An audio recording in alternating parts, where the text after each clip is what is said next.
Good evening. I'd like to call to order the City of Champaign Township meeting for December 10th, 2019. Will the clerk please call the roll? Board Member Stock? Here. Beck? Here. Bricks? Here. Bruno? Here. Foreman? Gladney? Present. Kyles? Here. Pianfetti? Here. Chairman Finan. Here. Do we have any correspondence? No, Your Honor. Okay, so we've got ordinance 2019-1201. And I move that we accept, we accepting? Approve? Approving? Yeah, amended? let's do that. Of ordinance 2019-1201, tax levy as amended. Second. And are there any technical questions? Supervisor, do you want to speak to this? I will, and I apologize. I take full responsibility for the typo in this last document. So the reason this is amended was that the total funds levied in last week's document was 730,954. It should have read 720,954. In every other location, 720,954 was our amount levied, except for that. And so we agreed to bring it back to you as amended, and that's the only change. Okay, anyone in the audience? Seeing none, comment? Clerk, please call the roll. Board Member Stock? Yes. Beck? Yes. Bricks? Yes. Bruno? Yes. Gladney? Yes. Kyles? Yes. Pianfetti? Yes. Chairperson Finan. Yes, motion passes. Is there anyone in the audience who wishes to address the town board? Please step forward. Seeing none, Supervisor, do you have any comments? I have none, Your Honor. Town board, do you have any comments? Seeing none. Our next meeting is January 7th, 2020. I need a motion to adjourn. I move we adjourn. All those in favor signify by saying aye. Aye. Opposed, same sign. Motion carries. I now call to order the City Council study session for December 10th, 2019. And Deputy City Manager, did you want to introduce this? Sure, I'll go ahead and introduce Rachel Joy and Laura Hall. They'll be discussing the Human Rights Ordinance update.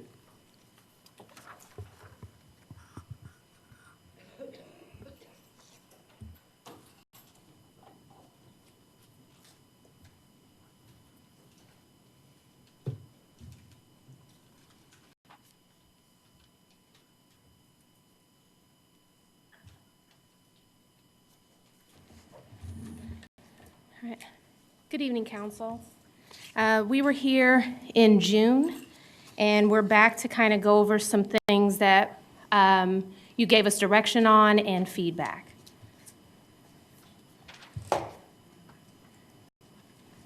Okay.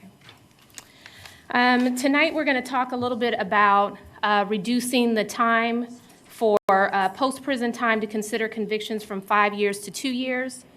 Looking at convictions to consider, and clarifying probation and parole and a few other criminal justice terms and definitions, providing some additional information or clarifying with Champaign County Housing Authority guidelines, as well as providing some additional information on the Cook County Just Housing Amendment.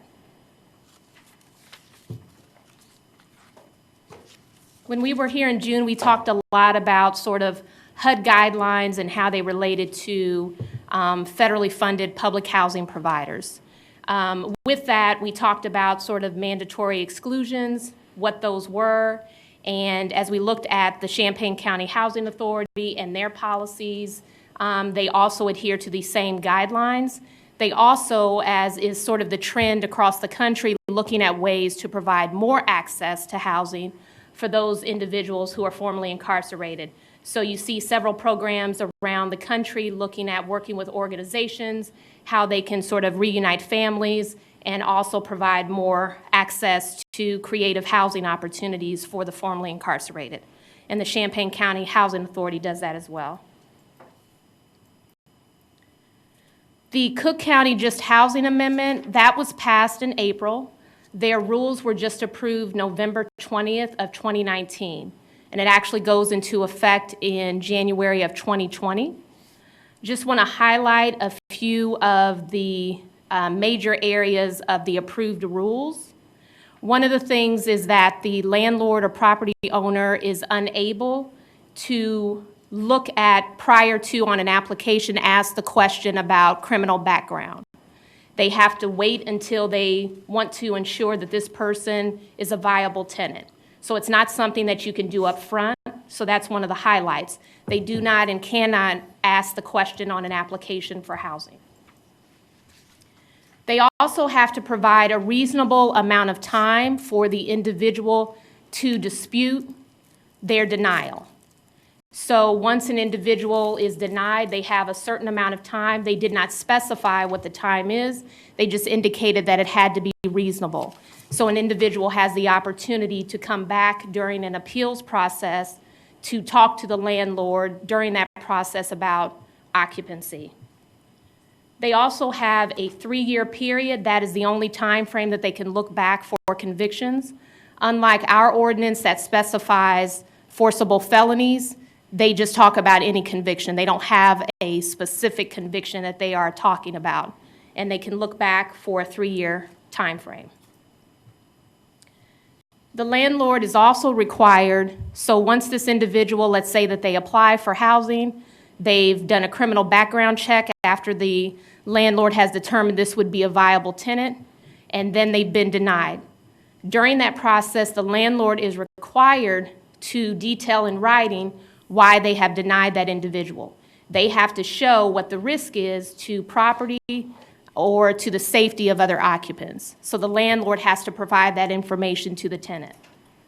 After that process, so the actual appeals process is completed, then the tenant has the opportunity, if they still disagree with that determination, to actually go and file a complaint with the Commission on Human Rights.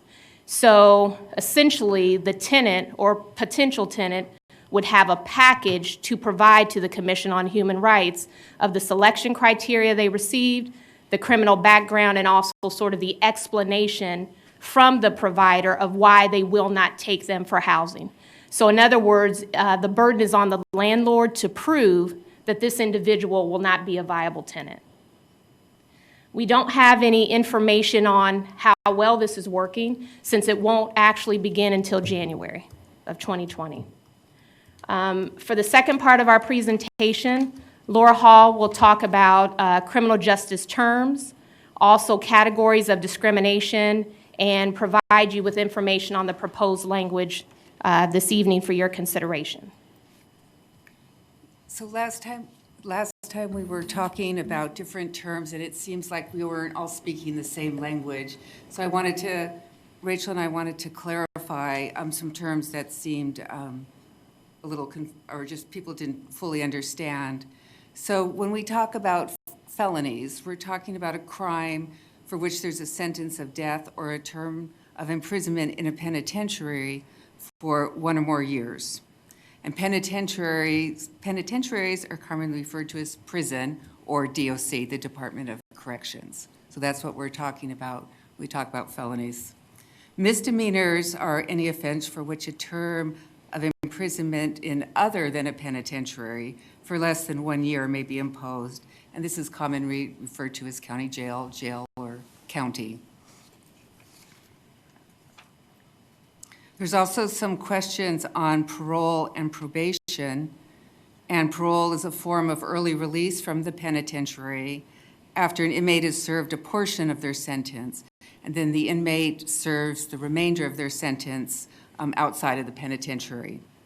There's also supervised release, which is a period of oversight imposed by the judge at the time of sentencing, and that begins after the prison time has been served. And probation is a sentence in lieu of incarceration. It's a conditional freedom. So how the ordinance would apply to persons on parole or probation: if you're on parole, and let's say you were sentenced to 10 years, and you were paroled after 6 years, you would serve the remaining 4 years of the sentence on parole. So only the 2 years from the date you're released from the penitentiary forward is the date that we would count for our ordinance that can be considered by the landlord. The same is true for supervised release. The date that our ordinance counts is from the date you're released from prison 2 years forward. And probation, the ordinance doesn't apply to probation because there is no term of incarceration in the penitentiary or typically in county jail often. So the categories of discrimination, there's two categories. There's disparate treatment or intentional discrimination, and our code does not provide for a defense to intentional discrimination. There's disparate impact or disparate effect discrimination, and that's a neutral policy or a practice, a facially neutral policy or practice, which adversely impacts a protected class. Business necessity is a defense against an allegation based upon an allegation of discrimination based on disparate impact. So we're proposing to first change our business necessity defense. The slide on the left is our proposed language. The slide or the column on the right is the old language. And so this defense would apply to any allegation of discrimination of a policy or practice. And the person who's charged with discriminating based on this policy or practice would have to prove that there's a legitimate and overriding business purpose and that the practice or policy furthers and accomplishes that purpose or policy, and that the practice or policy is reasonable and there's no other reasonable alternatives that would further that policy. And this is language that's been developed in the law. These are the three standards that a court would look at to determine this.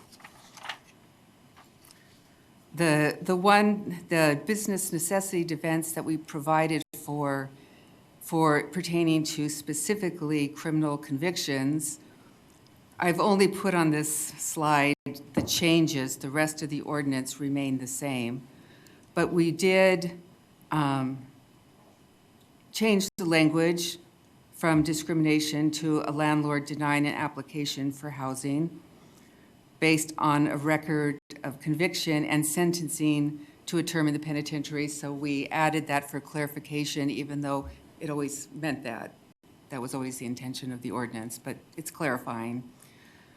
We added into the body of the ordinance forcible felonies that were referred to, and forcible felonies are a group of felonies in the state statute. They are particularly bad felonies. They are felonies that involve the threat of physical force or violence, or the actual use of physical force or violence against an individual, and often their sentences are more severe than other felonies. There might be mandatory minimum sentencing and that kind of thing.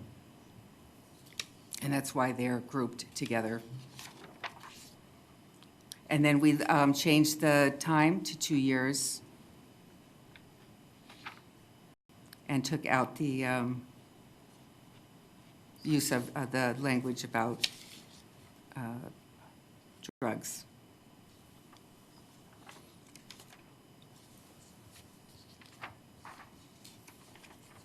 So if there's any questions? Any technical questions? Councilmember Beck? I'm wondering, so you went through the parole, the supervised release, and the probation and, as separate terms. Can you tell us if probation is ever granted for those with a felony conviction? Yes. In lieu of penitentiary, time in Yes. penitentiary? Okay. And then my next question, actually, no, that's my only question for now. Thank you. Anyone else? Councilmember Bruno? I too was a little bit thrown off by our reference to the term parole. For the 40 years I've been practicing law, during all 40 of those years, when judges admonish people at sentencing, they've been saying a term of mandatory supervised release, comma, formerly known as parole. they've been doing that since 1980, formerly known as parole. I see these definitions that we've extracted from the Illinois compiled statutes, but I think those are definitions because there are still some people who were sentenced under the old criminal code and who are still facing parole boards when we had indeterminate sentences. You with me? No, I'm So ever since we've had determinate sentences, you get sentenced to the Illinois Department of Corrections for a finite period of time. You might be eligible for release if certain good time, or meritorious good time, or compensatory good time kicks in. But you no longer go before the parole board unless you were sentenced, I think, before 1977. Which would be more than 2 years ago. Which would have been more than 2 years ago. So I'm just a little, I don't want to unduly complicate things, but terminology-wise, I don't see the term mandatory supervised release, which is a period of time that automatically appends to the end of your penitentiary sentence, as opposed to parole. So there's no discretionary parole anymore? I believe that's correct. There's no discretionary parole. There's a period of mandatory supervised release, but it's automatic for certain categories of felonies. If you are, now the judge might have to decide whether you're going to get somewhere between 6 and 30 years, but the period of mandatory supervised release is automatic following the conviction of a Class X felony, for instance. I'm just questioning and then we cite it on page 10, I guess, of the PDF, but on we cite it to a commercial website, criminaldefenselawyer.com, which has some language about expungements and how you could be eligible for expungements that maybe is not authoritative in terms of a background resource. So I ask those because I just want us to have clarity about parole, mandatory supervised release.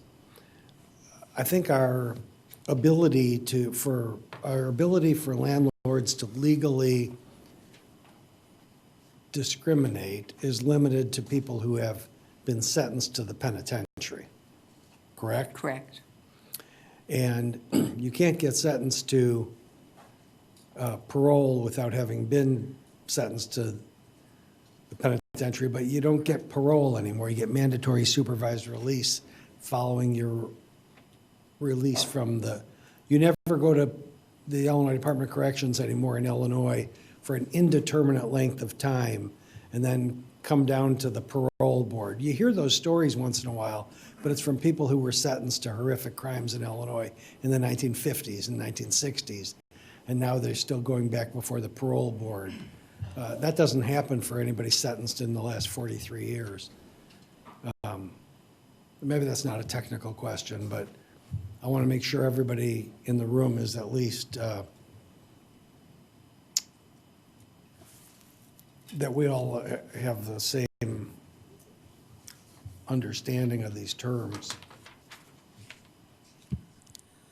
Okay, anyone else have technical questions? Councilmember Gladney. So, my understanding correctly that what is being proposed, and maybe I don't have it right, but is landlords could not ask about criminal records if and until they do a criminal background check and then something comes back on that, or no? I'm sorry, could you say that again? So, no. Rachel's shaking her head Okay. no. Okay. That's that wrong. what the Cook County Just Housing Amendment has. Yes. So that is where their application, you're required to fill it out, and once I want to rent to you, at that point, then I can ask for a criminal background check to finalize but I cannot ask it in the application up front. That's part of the rules that they developed for that. But to be clear, then, we are not considering that tonight. You Oh, just put that out there just, because when I see the alternatives we're looking at, it's just what you have as proposed changes here, correct? But I mean, you could, Okay. yeah. I don't know whether I should ask this next question because I don't know if I know the answer, but I was curious because you have here in the rewrite of the ordinance, the forcible felonies, and you talk about what all those are, but I was curious about what those aren't. And I mean, I looked it up online and I could find those, and I'm sure other people could too, but do you know what those are? Like in other words, what would not be, in other words, what would a landlord be prohibited from asking, or you see what I'm saying? What crimes you can't discriminate for? Thank you. Yes. Felonies where you can have a felony, but the landlord can't use it as a reason to not rent to you. Well, there's a lot of felonies. So, So what you're basically saying then, in this rewrite, what's written Yeah. in this, is anything that isn't in the proposed rewrite is they're prohibited from discriminating against somebody for that reason? correct. Okay, thanks. Any other technical questions?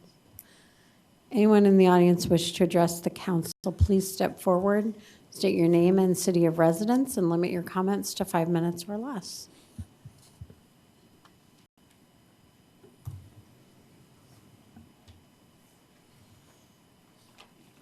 Hi.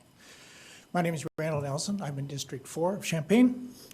And I'm here this evening to support the changes to Section 17.4-5 of the Human Rights Ordinance. These changes are an important step in the right direction, and will start the process of making our policies conform with those of similar communities. I also applaud the council for your action to partner with First Followers Reentry Program. Both of these actions will substantially improve the lives of many residents of our city. Although I support these changes, and it's a good thing if you approve them, I'm still confused by the reasons that have been used to justify our discriminatory practice, refusing to rent to a protected class of people. That remains in our city code. The Human Rights Ordinance prohibits discrimination in housing based on convictions unless there is a clearly defined business activity. It doesn't seem to me like this has been thoroughly addressed, and I don't understand how discrimination is a business necessity in Champaign and not in Urbana.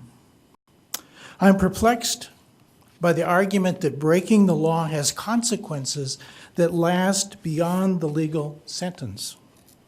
This council has the power to remove those consequences. This change will significantly reduce the time for those who've completed their sentence that can be denied housing. That's a very good thing. The question remains, where do we expect these people to live for the 2 years while the clock is running? The vision statement of our city states that we are an inclusive community that welcomes all. I hope that someday we will live up to this vision. Adopting these changes will be a step in that process. Anyone else? Chris Beard, City of Champaign. I'm sure probably everybody knows from past meetings where I stand on this, but I'm still vehemently opposed to modifying this ordinance in any manner. I appreciate the ability as a landlord to be able to, at my discretion, to protect my investments and the neighborhood at large. Thank you. Thank you. Does anyone else wish to address this issue? Please step forward.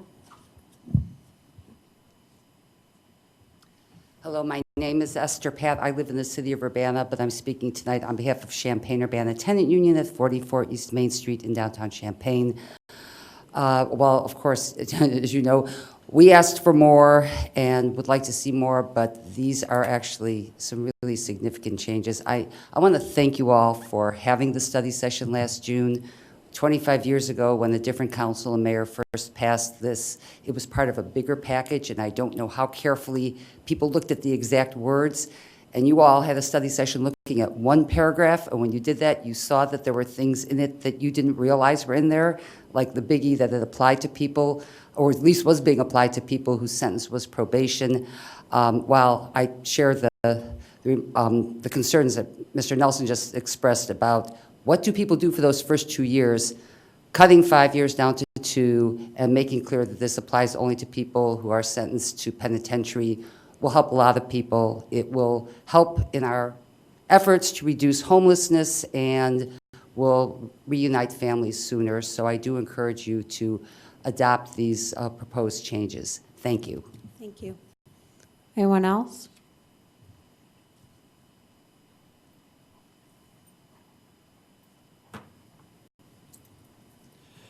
Hi, my name is Alan Axelrod. I live over in Urbana, 814 Sunset Drive, Unit 3. I mean, an improvement is an improvement. We should acknowledge that. Thank you for listening to when we had come earlier. I hope that that improvement is approved so that we can have additional discussions thereafter. An example of one would be that we are without year-round homeless shelters for a couple of categories, including for families. The first cold snap, I've lost track of time, but it's more than a month ago now, was before either of the either of the seasonal shelters in Decatur or Champaign were ready to open. In fact, in Decatur, they have a policy that it must be below freezing for more than 5 days before their Salvation Army seasonal shelter would open. That's just not good enough for this area. When that cold snap happened, myself and some friends, one of whom is running for Congress, went out and tried to make sure that people would be safe. We went to the gazebos in the parks where people take refuge. There was a person who was turned out of Restoration Urban Ministries, no hat, no coat, no gloves. He was shivering. He would have died that night. We don't know if he was okay. But we gave him a beanie, we gave him some sleeping bags, and when we brought him over to the car to give him the sleeping bags, this was at Westside Park. He looked up at the luxury apartments right across from the park, said, "Wow, those must be really comfortable." There are a lot of things that are awry with our current real estate market when it comes to rentals. It's a very complex market. There's been a presentation made some time ago about the increase in the for-rent housing that is vacant in the city of Champaign. I think it was about 50 to 70% increase since 2014. That's not to say that this is the only avenue where that vacant housing increase is occurring. It's a factor, but we should also try to make sure that there is some avenue, not just for immediate emergency shelter for families, but a stronger transition program into that housing, because there's a gap there, and we need that addressed. Thank you. Thank you. Does anyone else wish to address the council? Please step forward.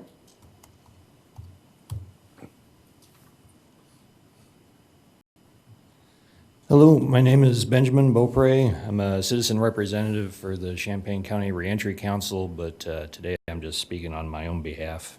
I wanted to thank the staff for all the hard work on these study session reports, the last one especially, and this one helped clear up a lot of confusion just on my end. It seemed like we were all kind of talking past each other on terminology that we were thinking was very clear to us, but you know, we were having different ideas of what that meant. So definitely appreciate all the work that they put into this. I want to thank the council for taking the time to address this and keep coming back and trying to get it right.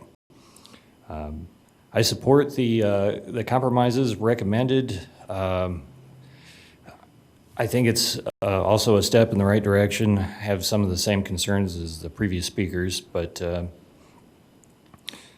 I think as far as a first step, we need to work together with landlords on their concerns for their property rights and their general concerns about their livelihood is at stake here, and the safety concerns that everybody has.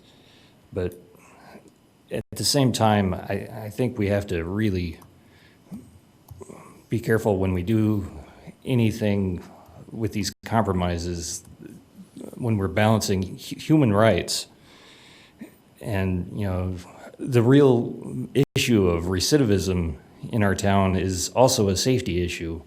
I mean, when people have no alternative, no place to live, no place to go, they get desperate and they make even more mistakes, and we can blame that all on their poor life choices, but you can only tear someone down so much before they, if they're already hurting, they already need help, and they're not even getting a place to live.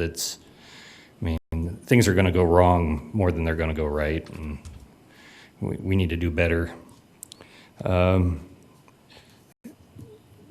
Worry that we keep on trying to avoid responsibility for the disparities in other systems that this is building off of. That it's not our fault that the disparities exist in the criminal justice system or in housing and segregation and et cetera, but really need to take responsibility for our part in this, not be bureaucrats, but be members of a community and face this as a whole of community problem. That these are our neighbors, and when we propagate or even amplify some of these racial disparities in other parts of our local systems, it's on us. That's our responsibility too. So it doesn't require intent, doesn't require ill will or racist individual feelings. We all seem to get super defensive about those kind of accusations, but there is a problem that our neighbors are living with, and it is affecting them across racial lines, and these disparities keep on feeding from one system into another because it's not our fault at this point, even though it's us still using those disparities to continue the problem. So I really just want us to not be bureaucrats, but be community members on this. And one of the recent Housing Authority meetings had a panel on reentry housing, and the real estate representative there kind of stunned me. I was really glad she showed up to have that perspective, though. She didn't even recommend to the realtors she works with to use background checks because they weren't good indicators of outcomes. It wasn't actually a good sign, good way to know if someone was going to mess up their house or be a problem or be a threat. So she didn't actually recommend using it, but as her job working with landlords, she definitely protected their rights to use background checks. And that struck me as, it's one thing to protect someone's right to use a background check, but at the same time undermining a basic human right of shelter to do so for something that they know doesn't even work, but people use because they're scared. We need to be better than just scared and using anecdotes and horror stories and, what if our white daughters are walking through an alley at night? It's not right. We know where this comes from. Thank you. Does anyone else wish to address council? Please step forward. State your name and city of residence. My name is James Kilgore. I'm a resident of Urbana, but I speak here as the co-director of First Followers Reentry Program. So I come here speaking kind of with mixed feelings. On the one hand, I'm happy that after a long period of time, the Champaign City Council is devoting quite a bit of energy to addressing the challenges faced by formerly incarcerated people in the community in terms of residents and other issues. And I think this issue has been a long time coming to the surface. And I'm also pleased because as first followers, we are working in partnership with the City of Champaign, and also we are about that far away from opening our transition house in South Champaign to provide housing for people coming home from prison. At the same time, both this ordinance and the one that will be considered later suffer from a framing of formerly incarcerated people as partial human beings, only entitled to partial rights. So we have to decide, for example, how close should two houses containing formerly incarcerated people be before they don't constitute, I guess, what is it, a catalyzing bomb or something that's going to explode? I mean, how long do we have to wait before people get their rights, before they can no longer be legally, with the sanction of the law, discriminated against, treated as less than full human beings? Those of us who have been incarcerated, we believe that we have paid our debt to society. We've spent time in prison, and when we've done our time, we believe that we should have all of our rights. And the legislation and the ordinances and things that are being discussed here still are treating people with felony convictions as if they are less than entitled to the rights of everyone else in the city. So it's wonderful that we're having this discussion, maybe not so much because we're changing ordinances, which at the end of the day, I don't think changing these ordinances is going to have an enormous impact on the opportunities and the life chances for people with felony convictions. But what discussing these things does is it begins to address the bigger problem. And the bigger problem is the mindset that has allowed the United States to become the biggest incarcerator in the world, that has allowed Illinois to become a state where 56% of the prison population is black in a state that's 15% black, and where those figures are mirrored in Champaign County, where we have 50 to 70% of the jail population being black and the general population being 13% black. So we're not going to address all of these issues, the underlying philosophical notions that inform that and allow that to take place, by tweaking ordinances and by offering a few more opportunities to people with felony convictions. We need a much bigger, more radical approach to changing the existing situation. So I'm grateful that this discussion is ongoing, that we are, I think this is what I would call kind of a baby step to transformation. I'm happy that it's happening. I'm glad you're talking about it. I hope you'll keep talking about it, and I hope you'll get bolder and braver and more committed to recognizing the full human rights of formerly incarcerated people. Thank you. Thank you. Is there anyone else who wishes to address the council?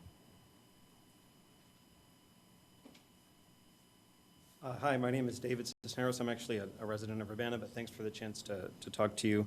I can't really follow those comments, but I echo a lot of what's been said about the mixed feelings about this ordinance, but at the same time, I think it says a lot when we're considering exemptions from honoring and protecting human rights for business reasons, which is what the ordinance reads, that in some cases a certain group of businesses' bottom lines are more important than the human rights of our fellow human beings. And I also echo some of the comments about maybe not realizing the systemic problems that contribute to this issue and kind of focusing on individual,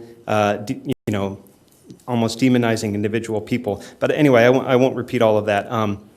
Like I said, I don't live in Champaign, but I watch these meetings every week. One thing that I always hear you all emphasize is the importance of compromise and of both sides and of trying to find a middle ground.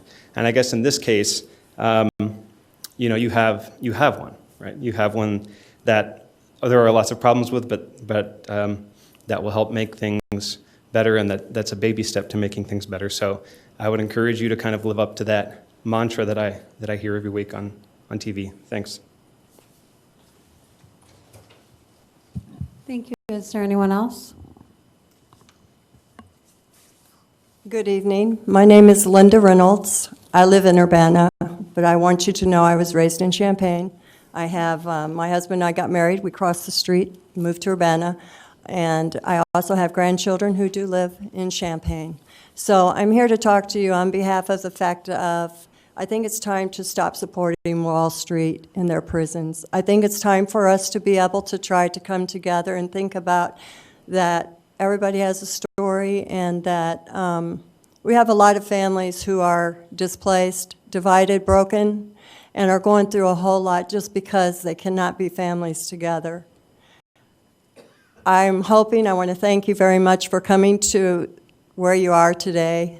I can only pray that you will continue to move forward to help give these families a chance to be together and to make a life that they deserve. All families deserve to have a safe, responsible, healthy place to call home. Thank you. Thank you. Is there anyone else?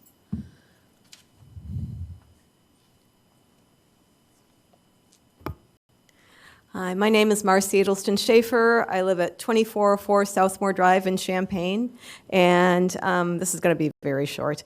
I echo what everybody else said. I just feel that thank you very much for for these changes. I wish that they were more, but I appreciate that. I just want to emphasize that this ordinance, the people it affects are the poor. I just feel like I live in my nice, comfortable, warm house, and I don't have to worry about if someone's going to rent to me or not. But the people who are affected by this, if they get out of jail and they have money, they don't have to worry about this. This really only targets people who don't have any money, because they're the only ones that are going to have to rent. So I just feel that this is.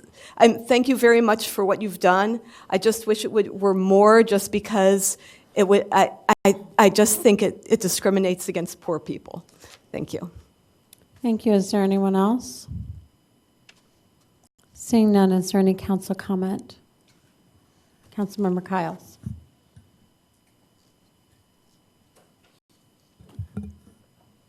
I want to thank I don't know why I'm all emotional. I'm not an emotional person except for hype, but I do thank the community. I thank the council. No matter how it came about, I thank Councilmember Beck, I thank Councilmember Stock, and the council as a whole, for this not being an all or nothing issue. It could have went down to, do you support the repeal or you don't? If you don't, nothing happens. And I do thank you all as a whole in the community for continuing to advocate, the HRC, for those who go through. I think that this is a compromise. We all know that some votes are easily 9-0, and some really go down the center. But I believe that we all carefully listen to all constituencies and try to balance out what would be something that would be effective for for people, like after this ordinance, well, I guess after a regular council session, there will be individuals whose lives will be instantly changed because of this. And it's a big deal, as pointed out by the audience. It really is a big deal. I mean, when you really think about some felonies and you really psychologically, I think that's what emotionally gets me. There are those who have felonies for marijuana. And marijuana, in my eyes, it could be other people's eyes, different, but it's my opinion, is now legal for nothing else but for profit. It's just the way it is. And there are people who got felonies for that. And people say, we all always knew that there were people that smoked marijuana. There were the people that were punished, and there were the people that were not. We always knew that. That was something we all knew. But when you think about that separates, just had I understand that's not necessarily a forcible felony to deal and smoke. But I do realize that there was a lifestyle and a culture created around that industry, the underground world. And just to think that within, just for profit's sake, there were people whose lives were permanently changed because of that. That change is now different now in 2020. And you think about that. You know, to commit a felony, in most cases, not all cases, most cases, most, not all. I don't believe that people are naturally evil. I think that sometimes felonies, not all cases, some cases they're just can't describe it, but some people do things out of desperation. People do things that if they had resources, they wouldn't do. And it's easy to talk about grace and mercy where you're not the victim of someone who has committed a felony.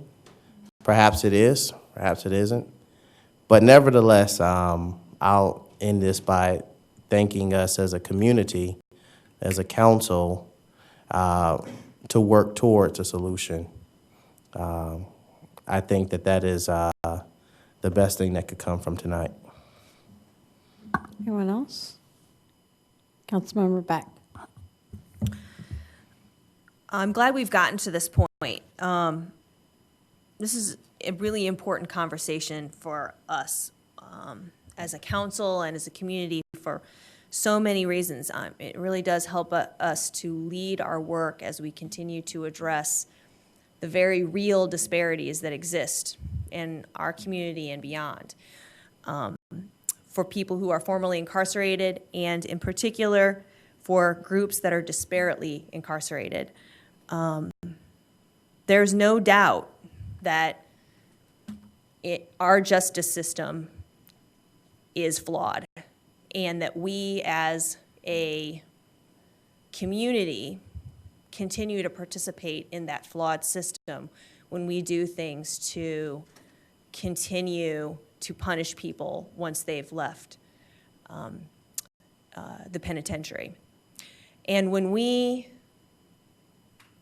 participate willingly in that, we are fallible.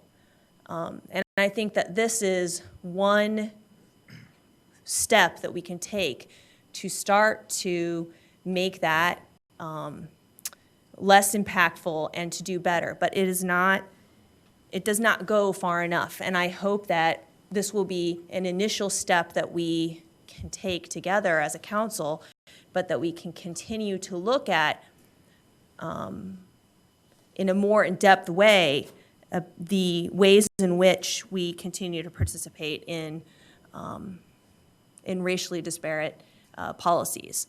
I think that it's a scary thing to admit out loud that you participate in those and that you are a part of that. And it's easy as a council member to say we're making progress, which I do believe we are. And it's easy to say, okay, we've done a compromise. And sometimes compromise is there because there is no right or wrong solution, but there's a preferred solution. Somebody likes red, somebody likes green, and then we're going to try to find a compromise between the two colors. But sometimes there's a right and there's a wrong, and there is a disparate and there is an equal. And in this case, I think we continue to perpetuate disparate. We have not reached equality. It's a long road for us as a society to reach that, let alone making just this small change, but getting to where we need to be as a whole is a long road. So I think that there still isn't a burden of proof to support any discrimination of housing at all. And I do want to say discrimination because although we're removing that word from the ordinance, that does not remove the fact that it still is a discriminatory practice.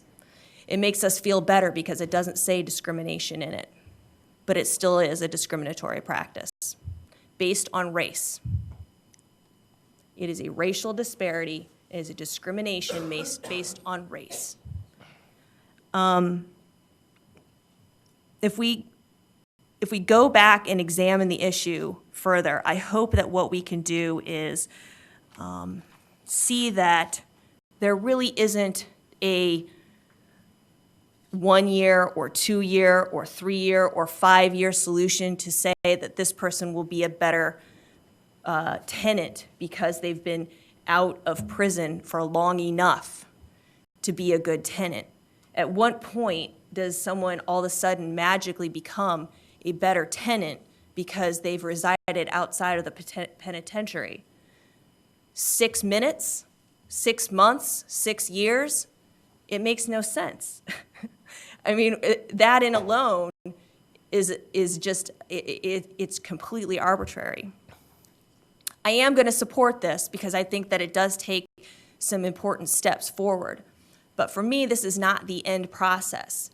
And what I hope we can do is to continue to look at ways in which we as a city can better address the needs of people that are returning to community from penitentiary, because that is going to help us as a whole community to continue to develop better neighborhoods and safer neighborhoods. When we don't make it so that people's recidivism rates are automatically going to be at a higher rate because we're setting them up for failure and we're not giving people the tools and the basic needs that they require in order to be successful on reentry. So I do hope that this is an initial step in the conversation, and we can become more comfortable with thinking and talking about this and talking about race as an issue that we need to address. Because I'll tell you, it's a hard thing. And I'm not asking for anybody's empathy or anybody's sympathy because I'm a white woman sitting up here talking about race. I don't deserve any empathy because, oh my gosh, it's hard for me to talk about race. Yeah, it should be hard for me to talk about race because I have participated willingly in a system for a very long time to continue to perpetuate racial disparities, and I need to own up to that. And I need to say, I participate in this system, and I need to do something to make it a better system because I've been given that power. And if I've been given that power, I should use it wisely. And so I hope that others will help me to use my power in better ways and bring the tools and bring the ideas and bring the things that I need to know to me so that I can do a better job of addressing those issues. So thank you to the staff for taking the time and addressing the concerns that we have. I think that you've done a good job of hearing the many comments that were received from not only us, but also the community. And I hope that we can continue to have that conversation. Thank you. Anyone else? Councilmember Stock. I'm going to dive in briefly. Thank you for sort of synthesizing our thoughts. I think that when we first started this discussion, what's it been, 2 years ago, 3 years ago, something like that, we weren't there yet. The first study session didn't even get off the ground. And I think that we all had to kind of do a little bit of soul searching and kind of think through, you know, where we were and where we wanted to be and so forth. I realize that this is not a perfect compromise for many, on both sides, to be quite honest. But I think that it's a step, at least, towards where we need to be right now. So, and it's something that I think that we can, as a whole, pretty much support. So I think that's a step in the right direction. So thank you for your efforts to bring that to fruition. Anyone else? All right, so our poll is to direct staff to draft modifications to section 17-4 and 17-4.5 of the Human Rights Ordinance, incorporating the input from tonight and for consideration at our regular meeting. Councilmember Stock. Yes. Yes. Yes. Yes. Yes. Yes. Yes. And yes, you have direction. Thank you. And while we're switching staff, or maybe we are switching staff. I just want to note Councilmember Foreman is ill tonight, and that's why she's not here.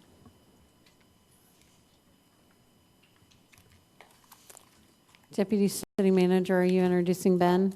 Sure, I'll introduce Associate Planner Ben Leroy. He'll be discussing zoning language for supportive group housing for recently incarcerated individuals. This is study session 2019-049.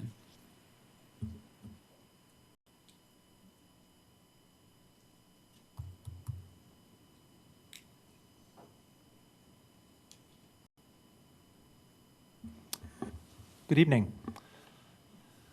The item that I am presenting to you tonight is related to the discussion that you just had, but it discusses a separate type of housing serving the recently incarcerated population. So the discussion that Council has been having for a while and that you just gave staff direction on was related to the ability of private landlords to make their leasing decisions based on a tenant's recent incarceration, and that applies to general rental housing that anyone in the community could apply for, something that's not specific to recently incarcerated individuals.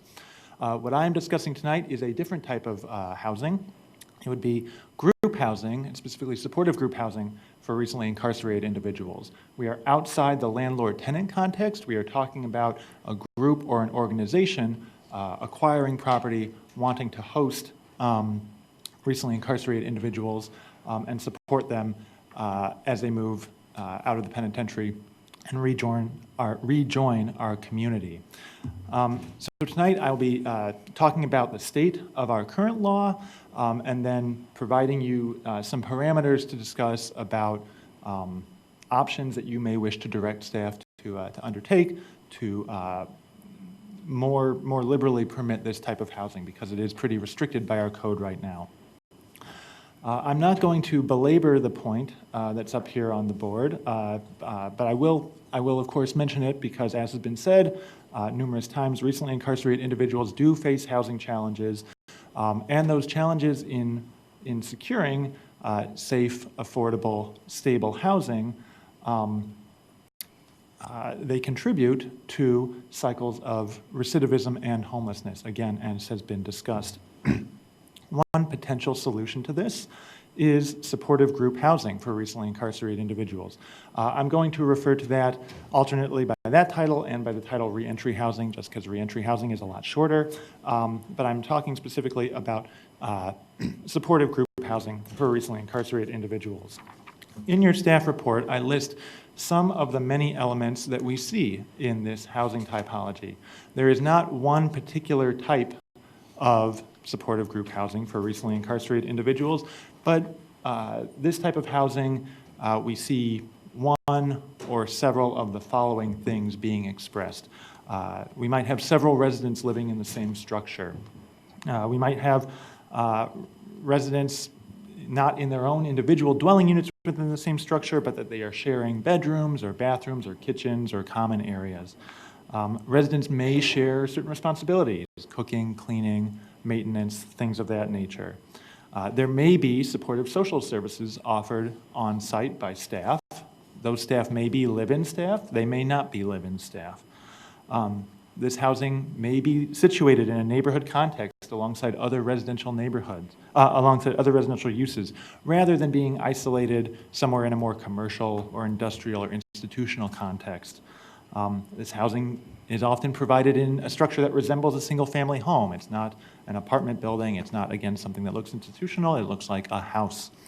And finally, and this is, I think, the one thing that is uniformly seen across this housing type, is that unlike with private rental housing, admission to this housing typology is controlled by a property owner who is predisposed to accept recently incarcerated individuals, unlike a landlord who may wish to make their own choices about that. So it does substantially reduce the risk of rejection to somebody who is recently incarcerated.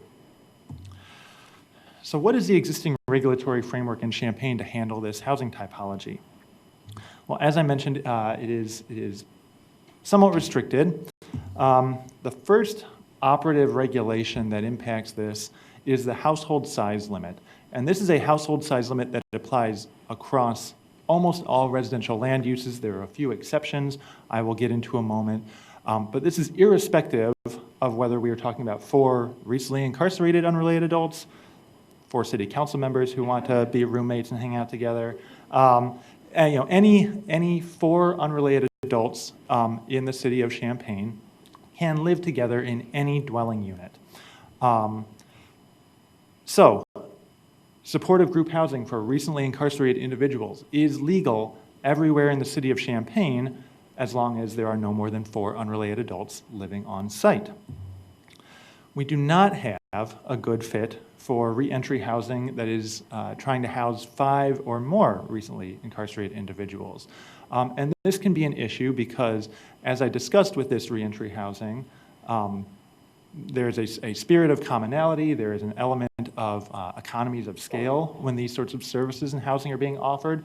So, while it is certainly the case that reentry housing can be and is offered for groups of 4 or fewer, there are organizations and groups that want to provide this type of housing for 5 or more people. It fits their model better, and that currently is made very difficult by our ordinance. I'm not going to go into detail about this in my presentation. You can read it in the report, but I will share a few of the details about why we don't have a good fit for large reentry housing, large being 5+. We do have a couple land uses that are similar to reentry housing. One is the community living facility. The other is the recovery home. Both of these are group housing. They're supportive group housing. They're allowed in every zoning district, and in every zoning district they allow at least 8 unrelated individuals to live together. However, neither of these uses allows recently incarcerated individuals. The community living facility is intended for individuals with mental or physical disabilities. The recovery home is intended for individuals dealing with substance abuse issues. Both of those land uses at present specifically exclude recently incarcerated individuals. So they are a close analog in how they function for the populations that they serve, but they do specifically exclude recently incarcerated individuals at this time. We do have a couple land uses under which a 5+ group could establish reentry housing, but they are extremely limited in their scope, and they can only make use of basically land uses that are not intended to be used for this purpose. One is the rooming house. The rooming house is a land use that used to be very common. It has grown less common over the years. It has grown more restricted in our code over the years. If you think of the traditional college co-op house, several people living together, cooking together, rooming houses are allowed in certain limited zoning districts. That number of zoning districts is very small, and then we have some additional regulations that say that the house needs to be old. It can't be in a new house, a newly built structure. It needs to be an older structure. There's a date in the code. You can't establish a new rooming house. So basically, if somebody wanted to use the rooming house typology to offer reentry housing for 5 or more individuals, they would need to buy out an existing rooming house, move out those residents, bring in their own residents. Fairly difficult to do. The transitional housing land use runs into its own set of issues. It does not specifically exclude recently incarcerated individuals. It does limit the duration of tenancy for each individual resident to 2 years. So that's one reason it cannot be a good fit for reentry housing. It is also subject to various spacing requirements, which can get pretty tricky. And again, it's only allowed in a few limited zoning districts. So while there are technically a couple land uses that could be used at present for 5 or more people to occupy reentry housing, as a practical matter, doing so is nearly impossible. There is one other method in our code at present for allowing 5 or more people to live in reentry housing. That's the special use permit. The special use permit is a legal tool that we have in the city of Champaign that allows a property owner to apply to use their property for something that is not allowed by right in that zoning district. It's not limited just to reentry housing. It could be, if somebody, here's a good example, Hopscotch Bakery on John Street, John and Pine, is a special use permit. It's in a zoning district that does not allow retail sales, does not allow bakeries, but the city, the property owner ran through the special use permit process and demonstrated on the basis of findings of fact that the Plan Commission heard and the City Council approved that that land use was going to be compatible with the neighborhood. A group seeking to offer reentry housing for 5 or more individuals could go through the special use permit process at this time. At present, no group has ever approached us to do so. But that is a possibility that exists in our code. That is an avenue for someone to bring this land use to fruition. Of course, going through a special use permit process is a special approval process, so it's not by right. So it means that there's some uncertainty, some extra costs put on that group. It means a potentially political process, especially when we're talking about a historically disfavored land use. And so while that special use permit process does exist, it does not grant anyone the by right ability to offer reentry housing wherever they wish.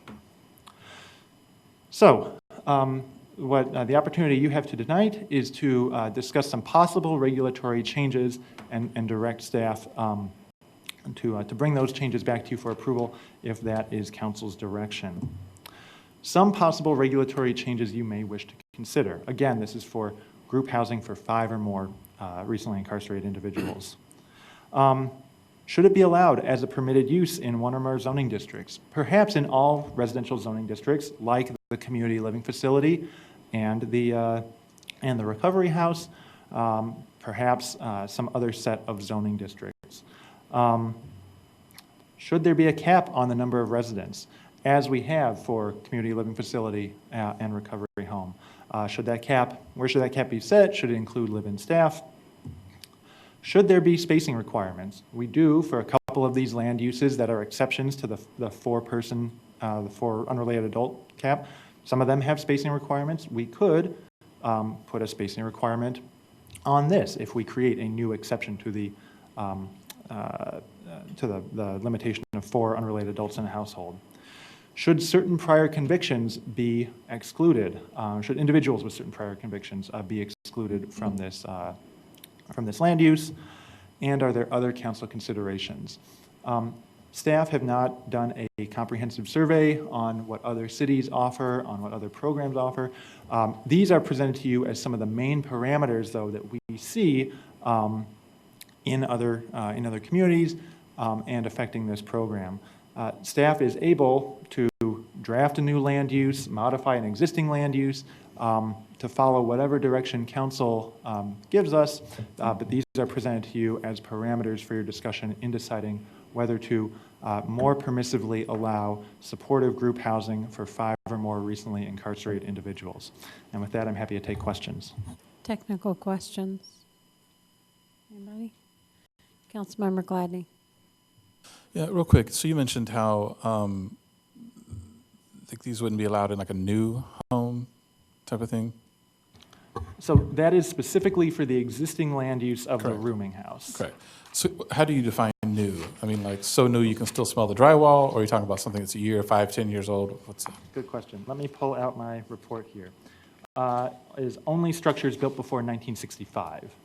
And that date, that was one of the major rewrites of our zoning ordinance. And so that date, there were a number of land uses that were considered sort of old-timey land uses that in the 1965 new modern ordinance, we see 1965 show up in numerous places throughout the ordinance, sort of sunsetting these old-timey land uses. And so that's the history behind the rooming house definition. It's an old land use.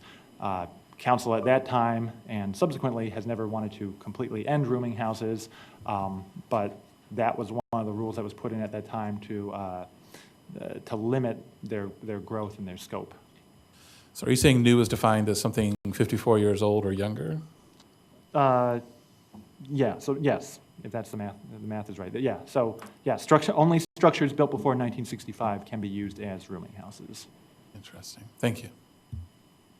Anyone else? Councilmember Bruno. In our SF1 zoning district, single-family residences, there is no limit on the number of related persons who can live together in a home. That's correct in all zoning districts. So in the days of very large families, you could have 13, 15 people. What degree of relationship? Can you have adult siblings, cousins, all living under one roof? I believe that is defined in our zoning ordinance. I don't have that definition with me at present. And it doesn't matter the square footage of the home. So you can in an SF1 with related individuals, you could have a small home very crowded with a large number of related individuals. You could, and it would not be a zoning violation. There might be other health code violations or building code violations, but from a zoning perspective, you're absolutely correct. Thanks. Anyone else? Councilmember Stock? Councilmember Briggs? So basically, if you have 4 or under, if you have a single-family home in an SF1, and you have a group of people who are formerly incarcerated, it is a non-issue. Correct. That is currently legal. Okay. So if you have something in a community living, if you have a community living facility or a service-dependent sort of facility where that doesn't fit in SF1 regardless, or it can fit anywhere in town? So the community living facility land use, which is the one that is intended to accommodate service-dependent populations, which are defined as individuals with mental or physical disabilities. Those are allowed at least up to 8 residents and 2 live-in staff in every zoning district, including SF1. That dates back to the Fair Housing Act amendments of 1988. There was state law and actually state funding that directed every community in the state to basically legalize that land use at that scale in all their zoning districts. And the language we have in our code is derived directly from language that a consultant employed by the state basically told every city, you need to adopt this language to comply with the law. Okay, thank you. Councilmember Stock? Just to clarify for my own edification. So this is before us because of recently incarcerated individual group home, but it could also be applied to other circumstances, like say a safe house for domestic violence victims or something like that, right? It could be broader than just this use, or no? We certainly have the authority to broaden that. We can adopt any land use we want. We have broad land use regulatory authority. So council might direct us to create a narrow land use that specifically accommodates larger groups of recently incarcerated individuals. You could direct us to be more general and change the cap on all households, or change the cap for recently incarcerated individuals and for emergency shelters. There is, lots of flexibility depending on council direction. Anybody else? Anyone in the audience wish to address this issue? Please step forward, state your name and city of residence, and limit your comments to 5 minutes or less.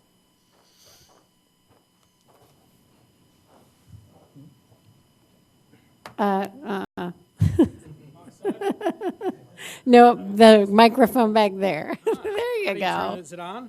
It is. All right. Phil Fasella, 505 West Green, Champaign. I think this is so in my real estate practice as a realtor, also as an investor, this is a fascinating section of the city code, and I think the enforcement of this rule is one of the things that I think exemplifies the beauty of Champaign. This happens to be a rule that is enforced extremely rarely in practice in Champaign. I've had many clients who come to me, they say, hey, I've got a co-op that's renting this house, there's 14 people in there.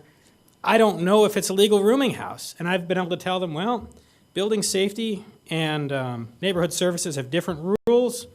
They don't necessarily communicate with their databases. It may or may not be legal. Obviously, the neighbors haven't complained to neighborhood services about the co-op, so it hasn't been an issue. And that's the wonderful thing I think we have going for us in Champaign. For most uses, generally, if you're a good neighbor, people aren't calling neighborhood services on you. And we all kind of get along, and we do our thing, and we make this a beautiful place to live. So, obviously, with reentry housing, it becomes an issue of, to some degree, discriminatory enforcement. And I don't know how we work with that, because the reality is there are many, many houses all throughout, especially the areas around downtown, the older parts of town, like you were saying with the pre-1965. I'm not sure that we have a database of rooming houses. If we do, I don't know if it includes all of them. But I know there's all kinds of unofficial co-ops. You see signs downtown in the coffee shops, different themed co-ops. And they're not a bad thing, but there are many, many group homes, fraternity homes, different things. And generally, as long as they're good neighbors, there's not a problem. So it might be something where it's worth revisiting. Why is the rule always 4, especially in these bigger, older, pre-1965 houses? And clearly this is something that's more tolerated in the more mixed-use districts, the in-town districts, rather than, obviously people would throw a fit if it was out in the suburbs. But I think it's a really cool idea you guys have, and I think it's not that far out of line with what is actually happening on the ground in Champaign, regardless of what the zoning rule is. There's definitely a lot of stuff like this. I mean, even William Foster has the Jesus houses where you see the signs in the front yard. But I mean, there's different themed houses with different recovery groups that are already in existence that seem to be doing well. We just haven't codified it, or maybe they're existing in sideways to the law, or maybe the city has just, our staff has chosen that, hey, this isn't something we need to put the hammer on. But it's interesting that this is the code, because there's definitely a lot of this going on that doesn't fit the matrix. So yeah, good luck, you guys. Thank you. Anyone else?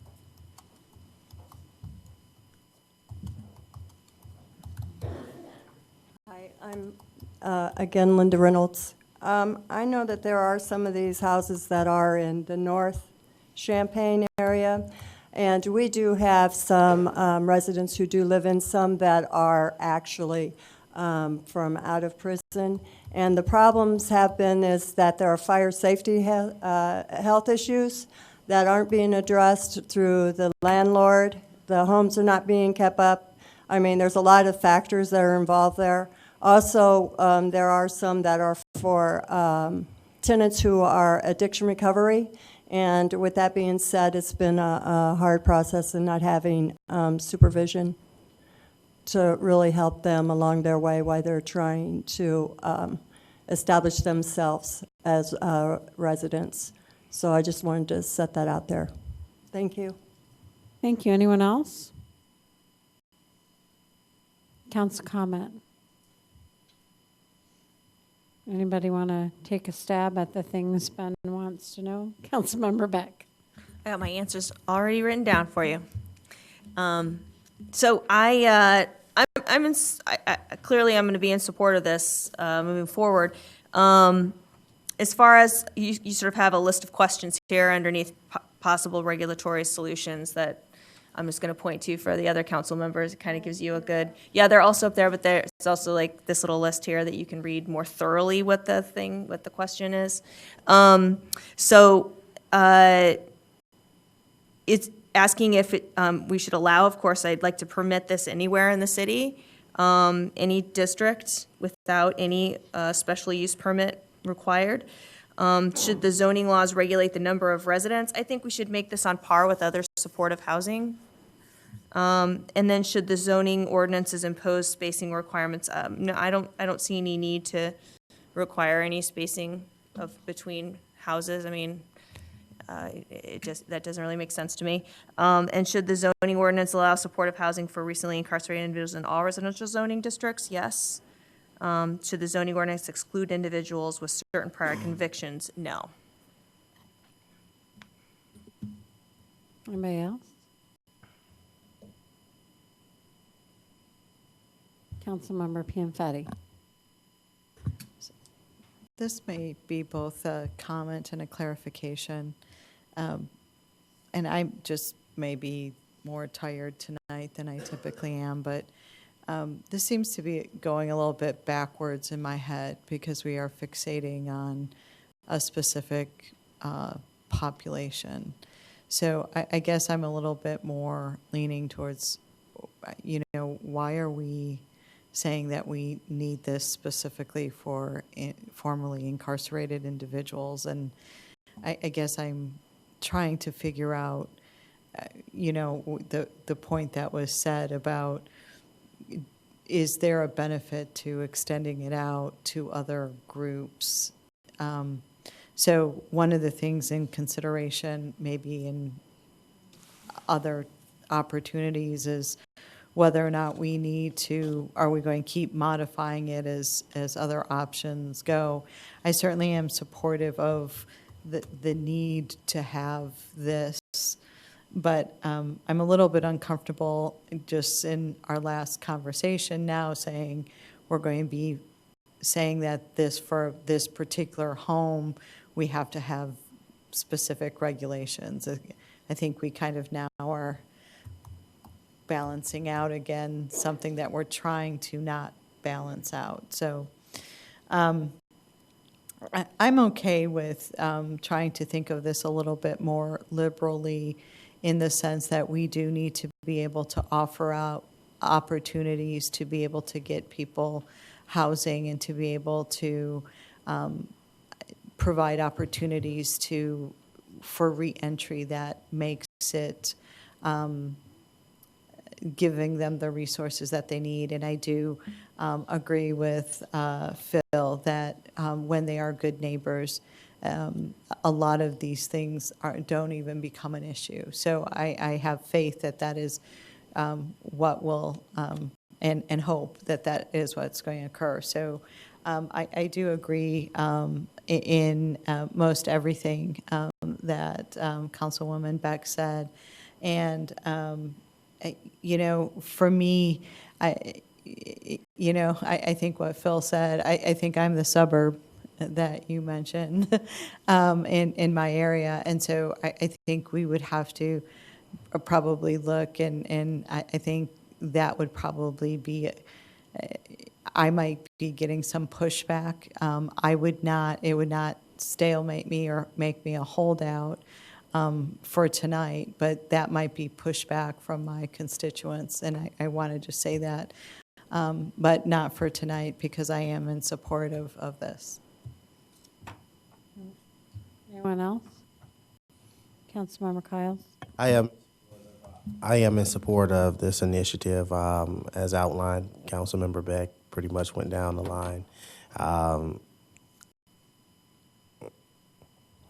keep my comments there. Yes.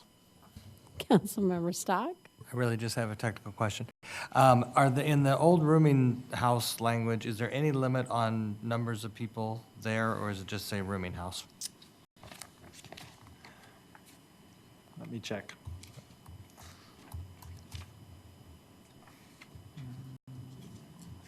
I didn't find it in the report anywhere, so I'm inclined to say there wasn't, but Yeah, that's why I brought my earlier draft before we cut it down for you guys.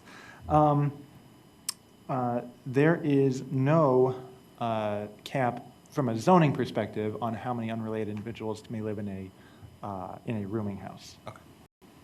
Thank you. Councilmember Beck? Just to follow up on that, though, you say zoning, but that doesn't mean there are no restrictions. Because Correct. clearly, you can only have so many number of people in a certain square footage of a place. Right, and I can't speak to Yeah. the specifics, but that's Right, absolutely correct. Anybody else? Councilmember Brooks? I think this is something, I'm glad that we're having this conversation and getting it started. And I definitely think that helps with reentry and having places where people can go. And I think that's important that we have places. And so I guess I would say when I'm going through the questions here, I don't know about SF1, definitely higher density for sure. SF2, MF1, you can already do it 4 and under anyway in residential SF1. It's more of a density kind of issue. I'm not saying no, I'm just saying I'd like a little bit more information on that. I don't think there needs to be spacing requirements. People with certain prior convictions, I don't think that should be the case either. So overall, I'm definitely supportive of this and look forward to getting more info. Thanks. Anyone else? I think I agree with Councilmember Beck. And this summer, maybe it was this fall when we kind of looked at this initially, I was surprised, I guess, that it wasn't dealt with. So I'm happy that we are, and I think it's a great opportunity to update our ordinance. So anyway, I don't have anything to add. So you have direction. Do you want to pull to move forward, or is that good enough direction? That certainly provides me enough direction. I don't know what you need to do procedurally, Okay. but I feel like I have I direction. think we're good, aren't we? I'm looking at Fred and Matt, but I think we're good. Thank you. All right, so we are at the point of our meeting for audience participation. Generally, if anyone has anything they'd like to state to the council, please step forward, state your name and city of residence, and limit your comments to 5 minutes or less.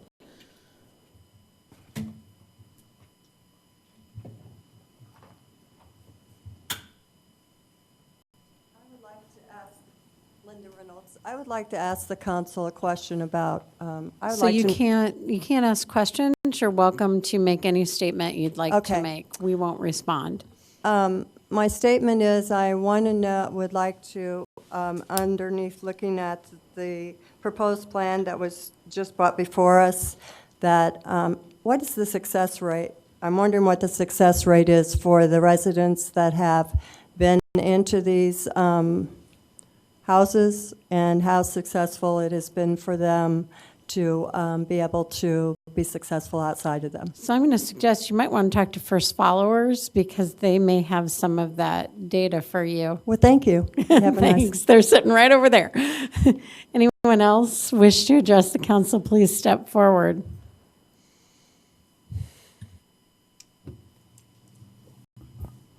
Good evening. My name is Claudia Lenhoff, and I'm the Executive Director of Champaign County Healthcare Consumers here in downtown Champaign. I'm also the community organizer working with the Fifth and Hill Neighborhood Rights Campaign, and I'm speaking on behalf of the campaign tonight. It's been quite a while since Fifth and Hill has been before the City Council, but it's time that we start actively working together to protect the rights and the health of the Fifth and Hill neighborhood residents. I want to start with a brief overview of the situation at Fifth and Hill in case there are folks who are not familiar with it. There is a toxic site owned by Ameren at the intersection of 5th Street and Hill Street here in Champaign. The toxic site is a former manufactured gas plant, and Ameren has registered that site with the Illinois EPA's voluntary site remediation program. It's important to understand that we're talking about a toxic site in the middle of a residential neighborhood, not in some industrial park on the outskirts of town, but in a residential neighborhood where there are predominantly single-family homes. The residents of the neighborhood are overwhelmingly African American and low income. There are homes, nonprofit shelters, and daycare centers immediately adjacent to the toxic site and in the surrounding neighborhood. We began the Fifth and Hill campaign 12 years ago in 2007, working with resident leaders and neighborhood residents to fight for a thorough cleanup of the toxic contamination. Ameren eventually cleaned up their property, but toxic contamination does not stop at property boundaries, and in fact, Ameren's own data shows that toxic contamination has spread throughout the neighborhood in the groundwater. In addition, there are 21 soil borings out in the neighborhood that show significant contamination. The contamination that is in the groundwater includes highly toxic volatile organic compounds such as benzene and naphthalene. These are known carcinogens, and they are spread out into the neighborhood through the movement of groundwater. These chemicals can change into vapors and enter into people's homes through a process called indoor vapor intrusion. Without getting into technical explanations, the most important things to know are that groundwater moves, and its movement helps spread toxic chemicals out into the neighborhood. Also, the most likely way that residents are getting exposed to toxic chemicals is through inhalation of the chemicals in their homes. Remember that this is an old neighborhood with old houses, many with dirt basements, and the neighborhood has been prone to flooding over the years. All of this makes the residents all the more susceptible to indoor vapor intrusion and inhalation of toxic chemicals that can harm their health. So where do things stand? Well, as of right now, Ameren has no plans to deal with the toxic materials found through the 21 off-site soil borings, and apparently the Illinois EPA has forgotten all about those toxic spots, which were supposed to have been excavated. As of right now, Ameren, with the Illinois EPA's blessing, intends to leave toxic contamination that is in the neighborhood in place without excavating it or treating it. Both Ameren and the Illinois EPA are latching on to a city ordinance as a way of addressing the groundwater contamination that has been found in the neighborhood on the city's right-of-way, also known as the public spaces in the neighborhood.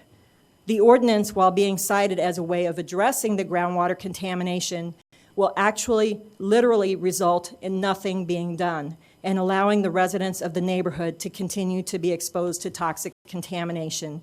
The ordinance is your groundwater restriction ordinance, and to quote the Illinois EPA, this is an ordinance which prohibits the installation of drinking water wells in the area, and therefore no one is exposed to groundwater contamination.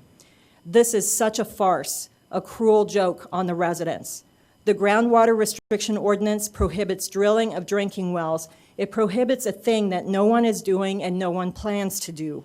It also pretends that the greatest risk of exposure to toxic chemicals is from drinking the groundwater, rather than from inhaling the vapors from the toxic chemicals that are spread through the movement of groundwater. We together have to demand better for the residents of Fifth and Hill. You all have the power to deny Ameren the use of the groundwater restriction ordinance in their make-believe effort to address the contamination. We would be happy to work with you to that end. I also just want to comment, normally I'm here with resident leaders from the neighborhood. You've seen them before, M.D. Pelmore, Abby Cook, Maggie Cook, J.B. Lewis, Eileen Oldham, and others. Some are now passed, and every one of them are sick.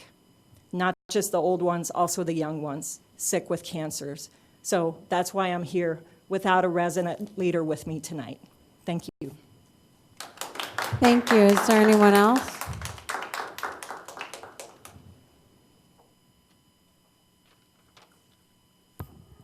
Hi, my name is Ellie Fujimoto. I work in children's environmental health issues at the Family Resiliency Center at the University of Illinois, but today I'm here with Champaign County Healthcare Consumers. And I'm here to talk about why neonates, infants, and children are especially at risk for the chemicals at the Fifth and Hill site. They're different from adults in many ways. First of all, their behaviors mean that they have greater exposure to harmful chemicals. So they play outside, they crawl, they put their hands and objects in their mouth. The soil that we already know is contaminated, they're crawling on that and then putting their hands in their mouths, which means that they're going to have more exposure. They also process chemicals differently than adult bodies do. Their respiratory systems are still developing, so they breathe in more air per body weight than adults. The chemicals that have been found at the Ameren site can also be absorbed through the skin. And children have a higher ratio of skin surface area to volume, so they can absorb chemicals through their skin at higher rates than adults as well. Kids are also generally shorter than adults, which means they're naturally closer to the ground where these indoor vapor intrusion tends to settle indoors. Young children also have underdeveloped metabolic systems, so their bodies can't get rid of toxic chemicals the way adults can. This is especially true for fetuses who get exposed to everything that their moms are exposed to. Young children are also in a critical period of development when cells in many systems of the body are dividing and multiplying rapidly. During these windows of susceptibility, a child's environment can drastically affect development. After we're born, our respiratory and immune systems keep developing until we're 10 years old. Our central nervous system keeps developing until we're 20 years old. That's a lot of time for things to go wrong. So what happens to children when they're exposed to these chemicals from manufactured gas plants? When babies are still in the womb, chemicals like benzene can result in birth defects, preterm birth, and decreased birth weight. In children, contaminated indoor air is also linked to breathing problems like asthma and problems in the immune system like eczema and allergies. One of the most worrisome health effects associated with benzene among children is childhood leukemia. Given that the Fifth and Hill site is so close to several child care homes and Courage Connection, which provides housing for domestic violence survivors and their children, I urge you to push Ameren for thorough remediation of the toxic contamination in the neighborhood to protect the city's children from debilitating and potentially life-threatening conditions. Thank you. Thank you. Is there anyone else who wishes to address the council? Phil Fasella, 505 West Green Street. I've been to a number of Fifth and Hill neighborhood meetings, and this is an issue that's important to me because a lot of the properties nearby where you've talked about the borings, properties that I'm dealing with, control or own. So a couple thoughts on this. One is that I would really like to be able to get just the nitty-gritty details, and I know we've talked about it, and I know there have been changes and people are sick, but if there's any way to get those records that you're talking about with the borings and the vapor samples in people's basements, that would be really helpful to me as far as understanding what we can do about the problem. Issues of indoor vapor intrusion, as scary as it sounds, frequently can be solved with something as simple as a modern radon system. You're looking at $600 to, well, you're a realtor, but $1,000, something like that. Very simple to solve if we can establish there's a problem in a building. That's something the city could probably put together a grant program for, and I bet there's political will to do that if we can find those samples. And similarly, the Fifth and Hill site itself, it would be interesting to sit down with Ameren and see what their vision for it is. Right now, it's zoned for residential. Ameren's NFR letter that they're seeking is specifically for non-residential use, which means that the no further remediation order from the Illinois EPA will allow it to be used for anything commercial, industrial, as long as people aren't living there, again, to avoid exposing children to whatever might remain. So if they're going for a non-residential NFR, we need to see what we can do about changing our zoning to match that NFR letter, because if we can get pavement over that soil, that will help slow the spread of the plume. So there's things that I think if we can get details from Fifth and Hill Association and the healthcare consumers, there might be some really common sense, low budget things we can do, like a zoning change, working with Ameren to incentivize developers. Somebody might build a grocery store there, pave the parking lot, and then there's no more water intrusion, or it can be treated. But things that private developers would pay for, things like radon systems, which you could maybe do the whole neighborhood for $100,000, that could really make a huge impact if we can understand the scope of the problem. So I would really like to try to find ways we can find synergies and find ways to work together and cooperate and solve this, because it's been 13 years and it needs to be solved. So thank you, guys. Thank you. Anyone else wish to address this issue, please step forward, or any issue. Hi, everyone. I hope everyone's having a good night. I know it's a long night, so I'll try to be as brief as possible. We need your name and city of residence, please. Yes, my name is Kyron, and I currently stay on campus, Urbana to be specific. So, hi, everyone. I am a co-lead of Black Students for Revolution. I'm also a student, a senior in urban planning at the University of Illinois.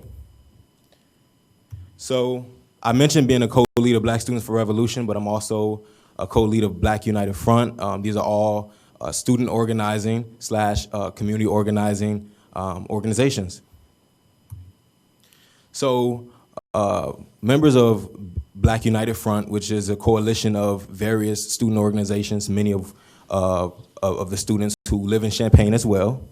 And we've worked with the health consumers in the 5th and Hill campaign, and we were successful in canvassing the neighborhood, spreading awareness of the evidence we do have regarding toxicity in the neighborhood.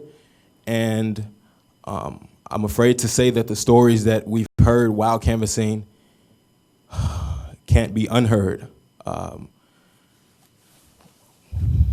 So we've heard, we had a representative that came up here and spoke about children vulnerability to the toxicity in the neighborhood. But I'm afraid while canvassing and talking to community members, they also expressed that it was common practice to play in the flooding. And they expressed that a lot of times when they didn't have enough money for toys, when it would flood, and although it was this thick, muddy flooding, they never acknowledged it. And the kids, some as young as 6 years old, would kind of swim through. And I met a man who's, I met several people, excuse me, not just men, that's sick with cancers, and they don't understand how they got it. And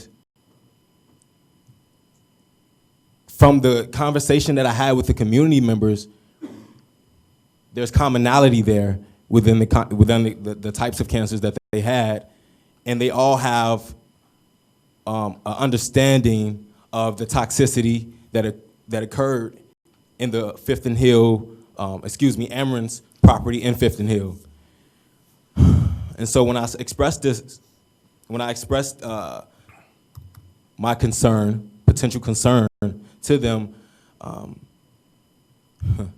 they were asking if it was anything the city can do about it. And I expressed to them, yes,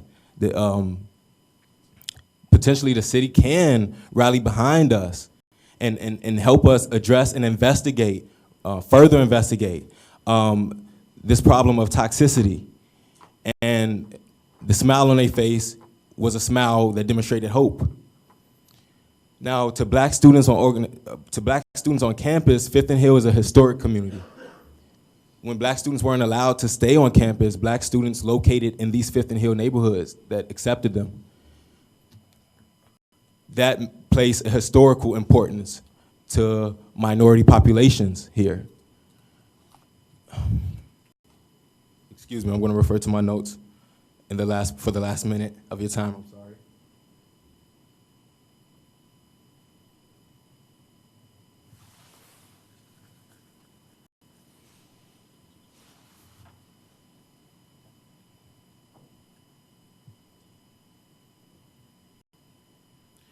Overall, all the community of 5th and Hill request is a thorough investigation of the toxicity in the neighborhood and help in remediating the groundwater, which we know shifts. And indoor vapor intrusion, as Claudia explained, is the biggest threat or risk to the 5th and Hill neighborhood, and is also labeled and outlined in the Illinois EPA's website as a potential danger of toxic groundwater. So the issue isn't necessarily far-fetched or foreign. I just want to say thank you for your time, and I hope that the Fifth and Hill community can have your cooperation with helping address this. The children who's not old enough to speak for themselves, and the elder who's not healthy enough to be here. Thank you. Thank you. Anyone else wish to address the council, please step forward. Hello, my name is Jasmine, and I'm a student at the university residing in Urbana currently.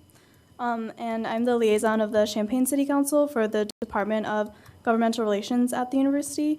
And I would like to communicate a statement of support for students and community members calling for environmental justice at Fifth and Hill. It's clear that the concerns of the community are being neglected and no action is being taken to meet the goals of the Fifth and Hill Neighborhood Rights Campaign. Community members are at risk of being exposed to toxic contamination in their soil, contaminated groundwater, and contaminated air, as many people have said. The health and safety of community members are at risk, and some are still not even informed about the issue. So there's strong support on campus for this grassroots effort. Black Students for Revolution and Students for Environmental Concerns have conducted teach-ins about the issue, and there have been efforts to raise funds for the Fifth and Hill Neighborhood Rights Campaign. But the local government still must play a part in these efforts. And the Illinois student government stands in solidarity with community members and activists demanding change for Fifth and Hill.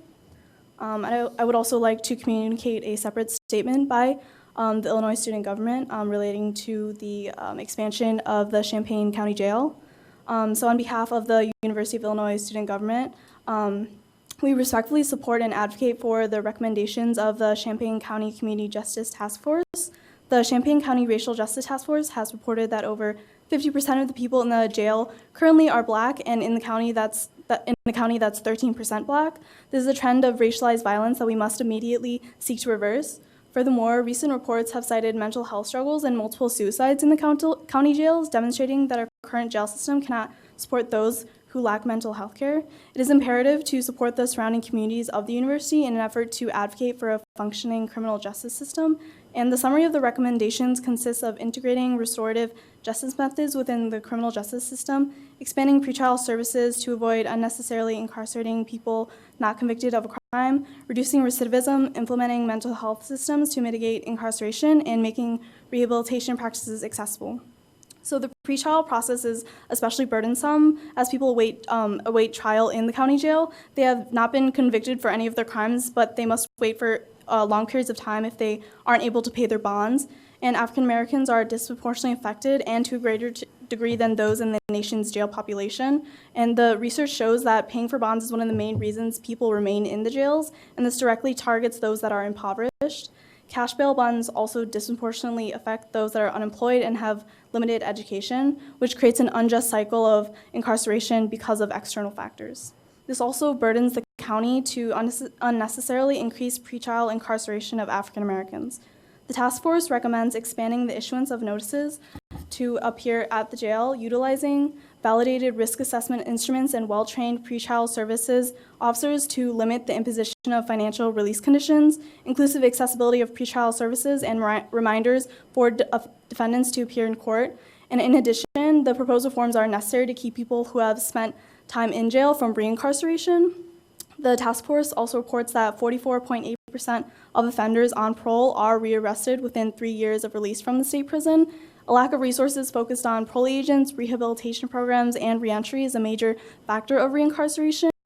And specifically, individuals with mental health problems are disproportionately affected by the lack of resources and will continue to reappear in the jails and prisons absent the right programs. The task force's proposition of the First Step Reentry Program would provide substantial funding to hire and improve quality of reentry into society and mental health coordinators. And although the task force acknowledges its moderate levels of cost, the amount saved by helping chronic offenders would far outweigh opponents' fiscal concerns on the jails. And it's imperative that the Champaign County adopts and enacts the task force recommendations in order to combat the revolving door of incarceration, erode long-term costs, and ensure that mental and rehabilitative healthcare is available to those in need. And this is coming from the Director of Governmental Relations, the Committee on Community and Governmental Affairs Chair, the Urbana State City Council Liaison, the Champaign City Council Liaison, and the Champaign County Liaison of the university. Thank you. Thank you. Is there anyone else who wishes to address the council?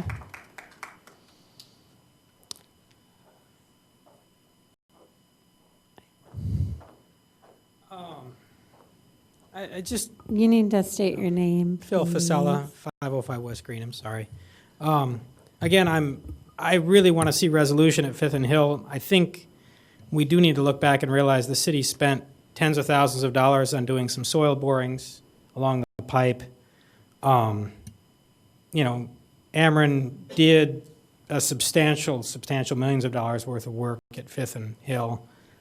I don't think that people aren't hearing our concerns. I just think it would be good if we could present the data really, really thoroughly and come up with concrete solutions that are practicable. I mean, there's no way we could overturn the groundwater ordinance. You're talking, you know, dozens, potentially hundreds of properties throughout the city of Champaign that have relied on the water ordinance for their NFR letters. You're looking at almost every major street corner in the city that formerly had a fuel station relies on that ordinance for an NFR letter. To overturn that would be literally impossible. The legal implications, the lawsuits, and the catastrophic damage if such an overturning were to stand.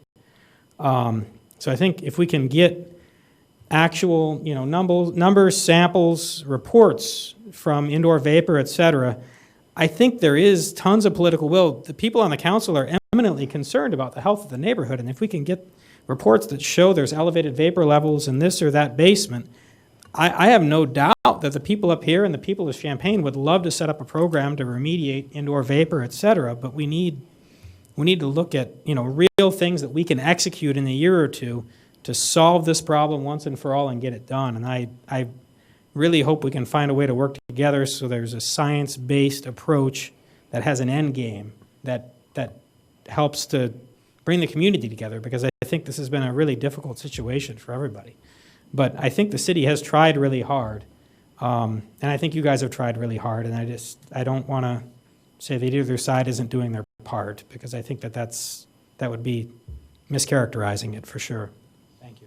Is there anyone else who wishes to address the council? Please step forward.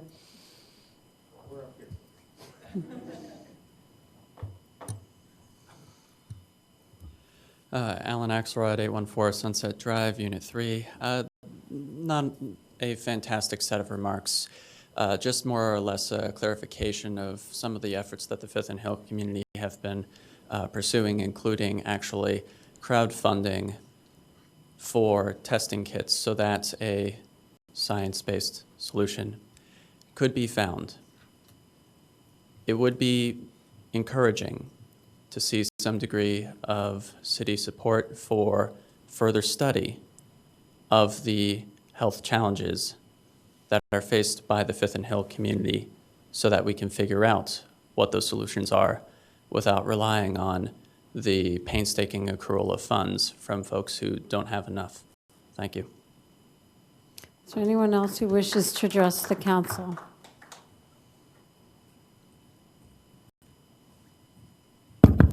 Hello, my name is George. I live in Champaign. I'm one of the students that has been working with Fifth and Hill for a couple of years now, and I just wanted to kind of like share a little bit of the insight of what we have actually been doing in the last couple of months. We've been fundraising so that we can fund in-home self-testing kits for residents to do their own testing of indoor vapor intrusion so that we can actually have the data produced by us so that we know exactly that the truth that we're getting is actually what we're reading, because of a lot of the times with the data that we've been working for a couple of years that has been published by, not Ameren, that has been published by Ameren, where they've contracted companies to do both groundwater and soil testing. The data sometimes shows discrepancies, sometimes points that have been listed in tables doesn't show up on maps, or vice versa. So we've decided that we need to perform our own testing and to get conclusions and kind of get information about that. So that has been the effort that the Black Students for Revolution has been working on, in addition to canvassing and other things. I also wanted to bring up a really important fact that in the last couple of statements that Ameren has released, they have stated that the members and residents of the Fifth and Hill neighborhood are not stakeholders at the present issue, and that the stakeholders of the issue are Ameren, Illinois EPA, and other organizations, which is factually incorrect because there are certain people that live there and own properties there, and if there is toxic contamination in the public right-of-way, that is owned by the city of Champaign, that is funded by the residents of the city of Champaign. Residents of the city of Champaign are directly stakeholders. That is why we're here today, to raise awareness about the fact that some people are being pushed aside and that we're kind of trying to figure out what we can do right now. We're not here to broker a deal. We're not here to strike down parts of the municipal code. I think that the groundwater restriction ordinance serves its purposes in certain areas, such as industrial areas where you should not be digging wells. However, in the context of a residential neighborhood, it does not protect anybody, especially as Ellie Fujimoto has talked about. Groundwater vapor intrusion also happens outside of houses, and all of those gases that can intrude into your house actually much easier can float around where there's no houses. So just because you install a radon extractor, or whatever the term is called, I'm not an engineer, so I don't know, the kids that are playing outside are still breathing in that air. So just because your house is clean doesn't mean that the air around you is clean. Just because you build a grocery store over the soil doesn't mean that the groundwater is not going to move somewhere else. So I don't think that we need short-term solutions. I think we need long-term solutions, and I don't think that a change of the zoning code would change anything. Just because you change the zoning into something more intensive that allows higher levels of toxicity in the ground does not solve that the toxicity is still in the ground. Thank you very much. Thank you. Is there anyone else who wishes to address council? Seeing none. Council comment? Seeing none. Deputy City Manager, do you have anything? I do not, Your Honor. Need a motion to adjourn. All those in favor signify by saying aye.